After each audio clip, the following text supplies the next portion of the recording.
চলেন ভাই আজকে আমরা পাগলা চেয়ারম্যানকে আমরা ফুলের শুভেচ্ছা দেব। চলেন দেখি কই সাপ দাঁড়াও ভাই কবি না। হ্যাঁ হাত দাও। হ্যাঁ হ্যাঁ হ্যাঁ তোমরা আসছো? আগে চেয়ারম্যান সাহেব আপনি আপনি বাথরুমে এইভাবে কেন বাথরুম কি খারাপ নাকি?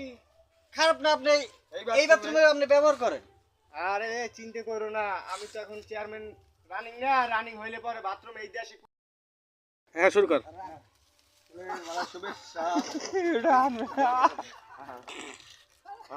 তালি দাও সুন্দর চেয়ারম্যান সাহেব সম্মান্য তো দিলা, ঠিক আছে। আমি আর জীবনেও বলবো না, আমি মরার একটা মাইক মনে রাখবো তোমাগো, তোমাগো পাশে আমি সব সময় থাকবো, চারি পাও খাড়া করে।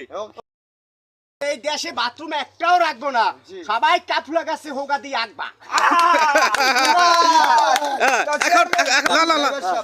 চেয়ারম্যান সাহেব আপনি নিজেরই তো বাথরুম ঠিক নাই, আপনি এই ছেলে তুমি কি বলো?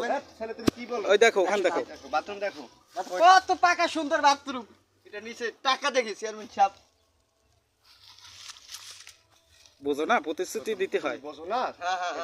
পাবলিকের প্রতিশ্রুতি না দিলে কি হয়? হ্যাঁ ঠিক আছে আমার ঠিক আছে ঠিক আছে। হ্যাঁ হ্যাঁ না বাথরুম তো ঠিক আছে চেয়ারম্যান সাহেব। আচ্ছা হ্যাঁ হ্যাঁ হে কইবে তুমি বুঝো না, এইটা আমার গেটিভ। না না ঠিক আছে ঠিক আছে। বাথরুম এটা গেটিভ বাথরুম, এটা আমার এই দাদার আমলের বাথরুম, ঠিক আছে। এখানে আমি এটা ভাঙতে আসি না, কিন্তু আমি যদি কোনো সময় পাস করি ইলেকশনের সামনে, আমি এদেশে বাথরুম একটাও রাখবো না। সবাই হোগায় কাফুলা গাছের আগে কাফুলা গাছ দিয়ে আগদে না হোগায়, ওই রকমের ঝুলন্ত আগামু ঝুলন্ত আগা নেই, বুঝলেন? আগা ক্লিয়ার আসে।